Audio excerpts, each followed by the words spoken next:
Hello everybody and welcome to the free UFC Bet Picks show.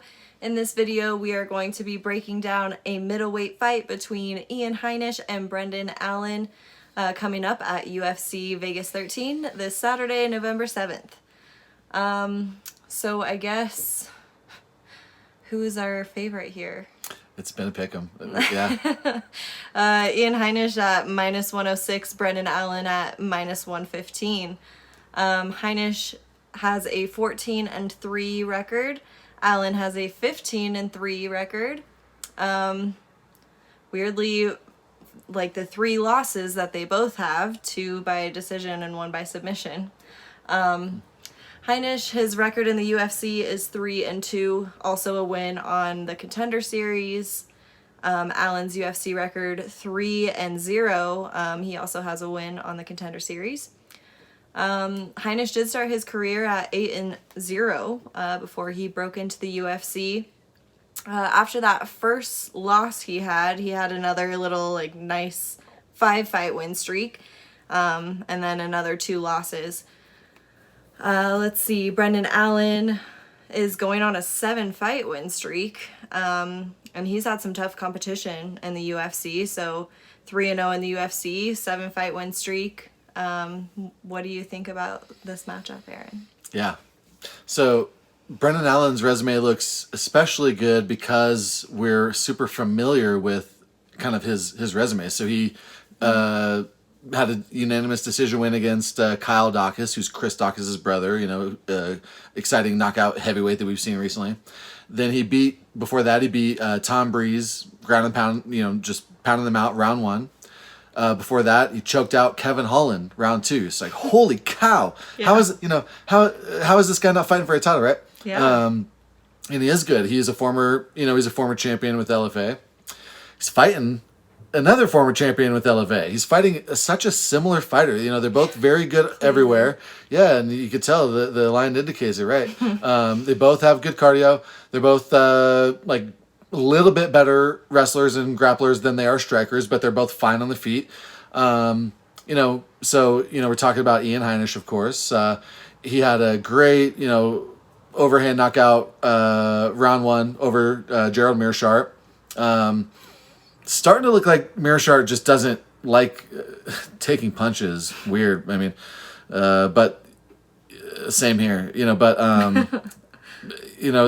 that first round knockout of Meerschaert, I don't know, a few years ago, Meerschaert was getting in tough battles and going to round 3 and finishing guys in round 3 and stuff. But so anyway, before the Meerschaert fight, tough, unanimous decision loss to Omari Akhmedov, and before that, another unanimous decision loss to Derek Brunson. Both really good fighters. We just watched Akhmedov have a close fight against Chris Weidman. Akhmedov just kind of gassed in the third, and Weidman won that whole third round. But so they both have good resumes. They're both Heinisch is a former LFA champion as well. If I didn't mention it, I feel like good grief. Brendan Allen is better everywhere. I was even joking that Heinisch is like generic or like knockoff Walmart Brendan Allen. Mm-hmm. The thing is, Heinisch is just a little bit stronger, and with his recent change in camps, he looked better. He looked better his last fight. And he said that he feels better, and it's always kind of good to get that new set of training partners and get that new coach, and you just learn things you haven't, right? So it does sometimes it's a bad thing. Sometimes you leave it, you never know all the all the drama around it, right? But it was a nice performance for him.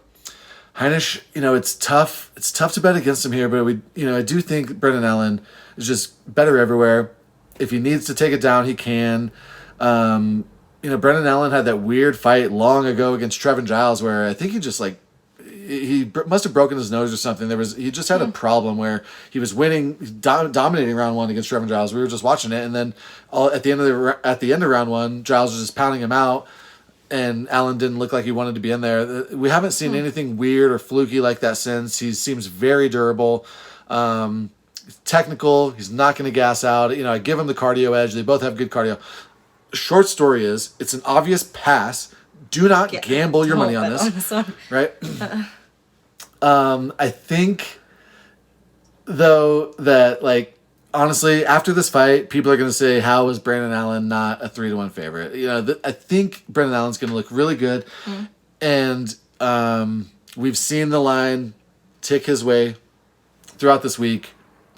Makes me feel more confident. It's just Heinisch is solid. You know, we know how close this fight is, right? So I think Brandon Allen is going to get it done, most likely by decision. The odds for this fight to go to decision, I think the over-under is 2.5, and, you know, the over 2.5 is -200.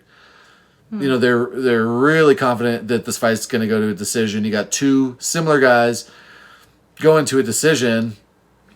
I'll take the more technical striker. I'll take the guy with the height and the reach and the better cardio.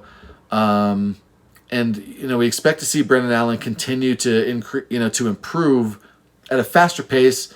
Even though I did mention, you know, Heinisch has shown some really good improvement since changing camp. So we'll take Brandon Allen.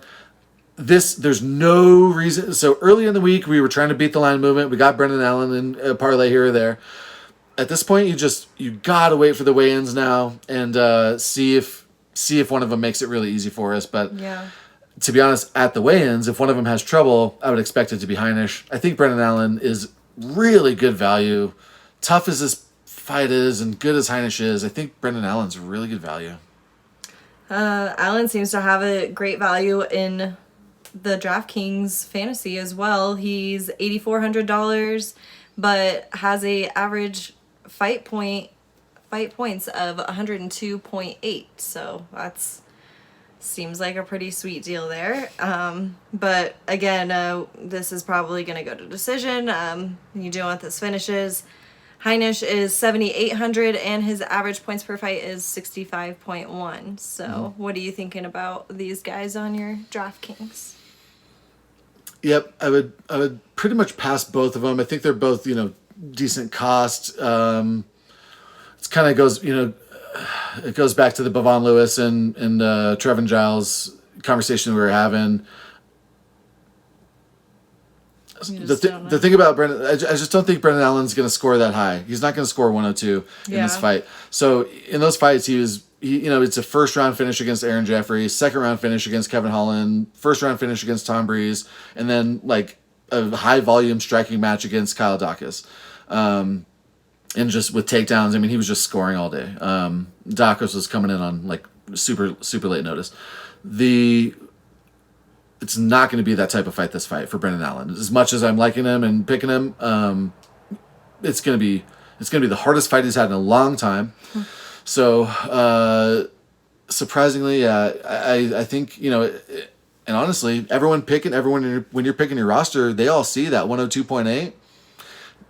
And, you know, the line, so it's interesting that DraftKings has him that much of a difference in cost and salary cost for a pick'em fight. I was expecting like 8,100 and 8,200 or something like that, maybe 8,000 and 82. I'm a little surprised, by that, $600 margin in such a pick'em fight on the money line. So I think it's a pass, especially because a lot of people are probably going to own Brandon Allen because they think, hey, he's going to win. He scores 103 points per fight, right? And he's only $8,400. I think he's going to be more highly owned than he should be. And you gain a bunch of leverage just by not having him in your lineup when he's not part of the